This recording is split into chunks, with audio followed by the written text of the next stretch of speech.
Over the last year I noticed something about the games I found myself playing. Aside from the occasional new release, I was drawn to exactly 3 games over and over: Darkest Dungeon, Pokemon and Path of Exile. It wasn't that I chose these for a specific purpose, but one day I realized that they all had a challenge in common that I, without even noticing, had gravitated towards, and that is the challenge of permanent death, of characters that when they die once are gone forever. And in this video I want to explore permanent death, how it affects the design of these games, and what made that so enjoyable to me. Now you're probably aware that out of these games only Darkest Dungeon actually has permanent death from the outset. There's an endless supply of new recruits to your mansion, but if they get killed in battle there is no way to resurrect any of them. In the other 2 games I basically chose to add permanent death by myself. In Path of Exile I played hardcore leagues where your character will be gone forever if he is killed once, and in Pokemon I played Nuzlocke challenges, which, in case you're not familiar with it, is a self-enforced rule set. You play through any Pokemon game normally, but there are 2 vital rules you have to follow at any time.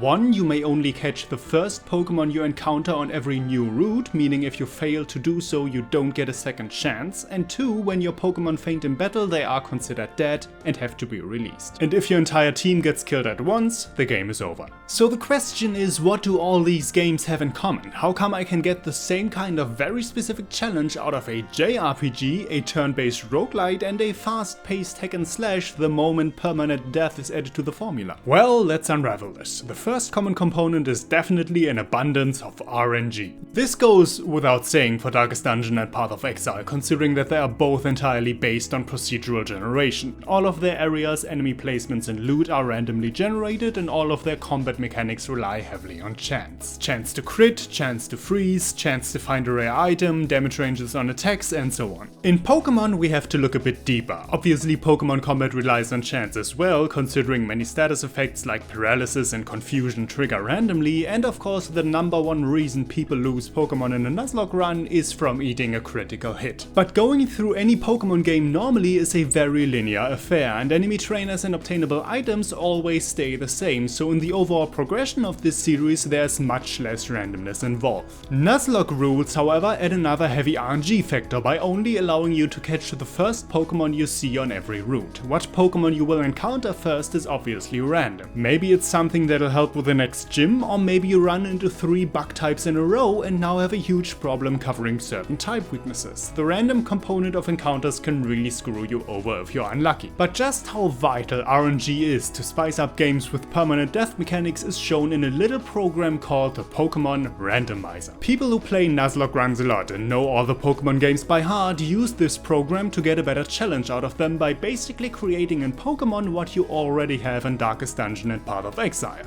a random game world. The randomizer keeps the average Pokemon level, the areas and the trainer locations intact, but lets you reroll basically everything else, and to such a specific degree that it is almost psychotic. You can randomize everything entirely, including things like starters and TMs, or you can keep some rules alive, for example that most trainers, including entire gyms, still only use 1 type of Pokemon, but now a randomized one. Basically you can make Pokemon semi-procedurally generated and thus make it more like the other 2 games. See, when it comes to permanent death, I really embrace the RNG with all my heart. That in itself is curious, as I am someone who plays a lot of competitive games where a level playing field without the interference of luck is wanted. I usually absolutely despise random chance. In games with permanent death, however, it adds a new layer to what is arguably the most important skill a player will need: planning ahead.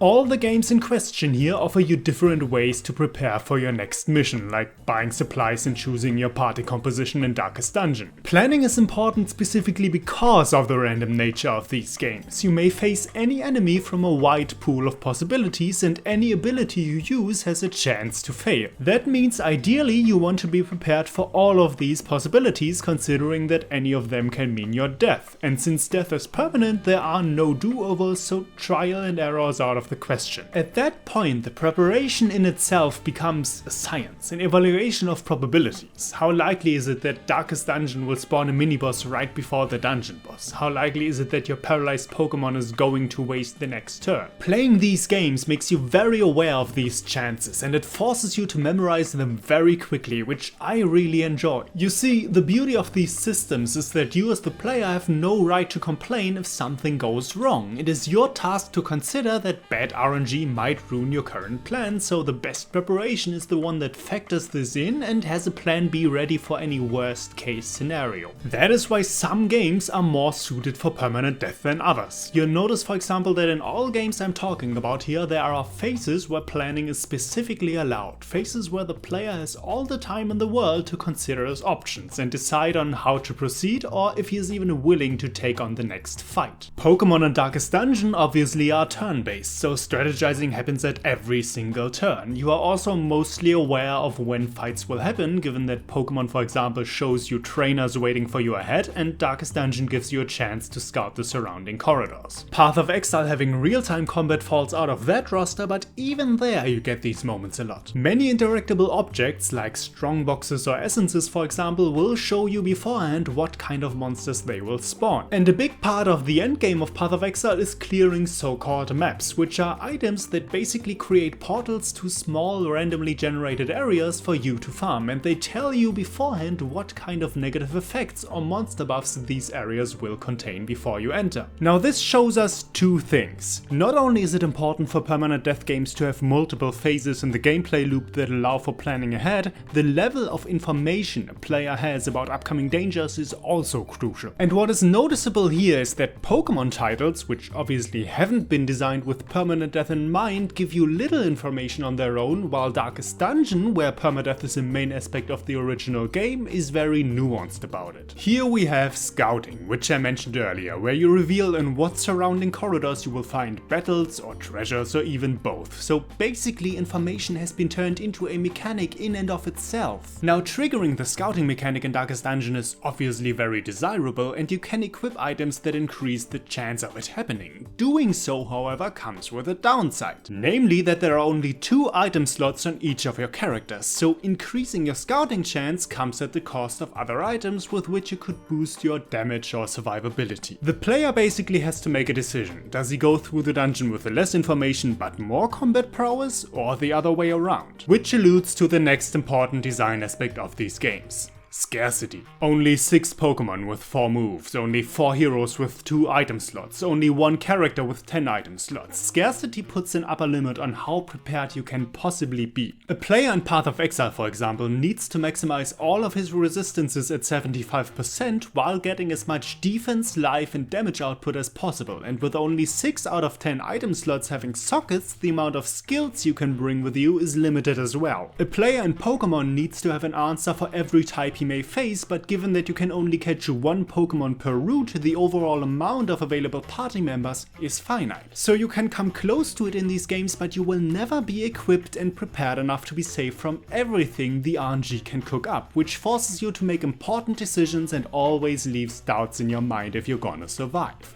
If this wasn't the case, any excitement would naturally be gone. But the scarcity is only one half. The other is the risk-reward structures games like this employ, and here we come to what is arguably the whole point of playing them to begin with. Taking risks to get rewards. Because when a character can permanently die, there is no situation without risk, and these games are all about making the best out of what you have. Now, surviving battles, progressing in the game and getting XP is obviously a reward you get from just winning in and of itself, but there is much more. In Darkest Dungeon, the main reward of missions is bringing home money, heirlooms and equipable trinkets, which all come in different amounts and rarities, and during the actual run they take up space in your inventory. The inventory in itself is thus a risk-reward scenario, because ideally you would want to end the mission with all your inventory spaces filled with valuables, but at the same time every slot you fill that way could instead hold helpful items like food or bandages to help out until you finish it. So you have to constantly make the decision between keeping some emergency items at hand or getting as much loot as possible. This risk-reward design is almost personified in the playable Antiquarian class. The Antiquarian is much weaker in fights than any other class, so taking one with you obviously makes your party perform worse in battle. But in exchange it makes monsters drop more and better loot and increases the amount of loot every single inventory slot can hold. Additionally, there's the torch mechanic where playing in lower brightness increases loot rewards but also multiplies stress damage, interactable objects that randomly have either good or bad effects, and so on. And those are only a few examples from one of the games. Path of Exile, as mentioned earlier, shows you exactly what kind of negative modifiers an endgame map will have, like decreased player speed, less life and mana recovery, or monsters with an increased critical strike chance. But with every negative modifier you craft on your map, the quality and quantity of item drops in it directly increase. There are even map modifiers that spawn 2 map bosses instead of 1, each with their own item drop, which very literally doubles the risk as well as the reward. A risk factor also comes from the fact that map modifiers like this are randomized and can be manipulated with the in-game currency that doubles as crafting materials. Meaning, if you are sitting on a map with modifiers that look really dangerous, you can either just run it but risk dying, or try crafting new random mods on it by spending extra currency, or just throw it away entirely with nothing ventured and nothing gained. Pokemon once again is the odd one out, as these games weren't made with a Nuzlocke challenge and thus permadeath in mind, but the rule set still works. There is no real reward here except for progressing through the game and getting XP and money. The biggest reward for not playing it extremely safe by overleveling all your Pokemon all the time is that if you don't, you cut down on how much time you spend grinding, because grinding is obviously the most boring part of these games. Interestingly enough, many Nuzlocke runners make it a point to grind only to a reasonable level, because Nuzlocking is a rule set that you enforce upon yourself to enjoy a proper challenge, and spending absurd amounts of your time overleveling for all the difficult fights defeats the purpose of doing a Nuzlocke to begin with. With the only reward being progress, however, Pokemon might also have the biggest risk of them all, considering that once you enter a trainer battle you can't escape, and a Nuzlocke run is the only one of these 3 games that has a definitive game over state when your entire party wipes. And this is something that Pokemon Nuzlockes don't, but games that have been actively designed with permadeath in mind do.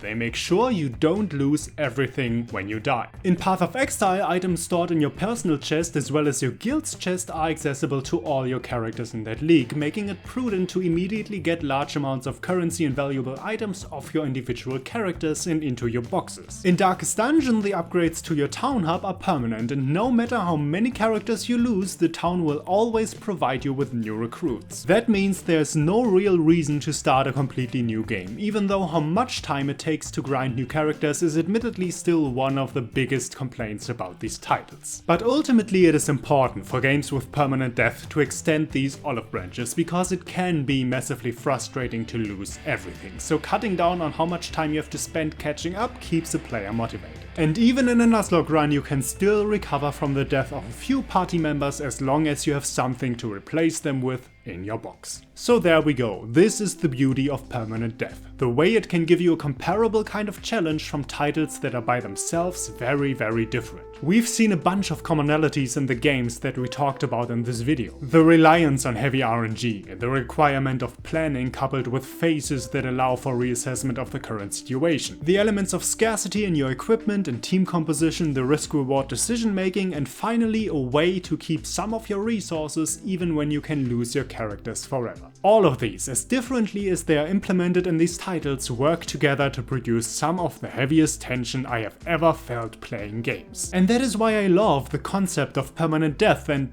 well, why I actually think it can make you a better person, or if that sounds too corny, at least help you build character. The way these games are designed, the constant reflection and decision making, the multiple chances you get for turning back before taking a fight, it is very hard to blame the game for a loss instead of yourself. Whenever I wiped somewhere and lost hours of progress, I always quickly went from blaming bad luck and RNG bullshit to the quiet realization that I had fucked up because I shouldn't have taken that fight or should have have escaped when I had the chance. And given that due to permanent death, the stakes are always high and the consequences of any mistake are severe, many moments in which one of my characters got killed are actually still ingrained in my mind, and I remember vividly what lessons I learned from them to this day. That's what these games do. They make you understand what you did wrong and get you to adapt and learn the game's mechanics quickly, because you are not willing to let this happen again. And that's just a good thing for life in general, because the key to getting better at basically anything is trying again and again, but understanding your mistakes and learning from them. And soon you realize that no matter how tough and unbeatable any challenge might look at first, there are more than enough ways in which you can still improve and try again, and that whenever you feel like you've hit a wall in something,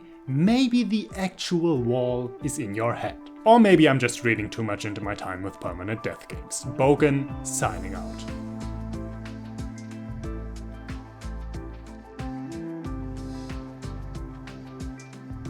Well, if you're still with me at this point, then I want to say thanks so much for watching, it really means a lot to me. And if you're feeling it, then please feel free to like and subscribe or check out some other stuff on my channel, but also I'd be curious to know, what are your favorite games with permanent death, and do they also conform to what I've been talking about in here? So yeah, leave me a comment about that, and otherwise I still hope to see you on my next video. Until then, bye bye.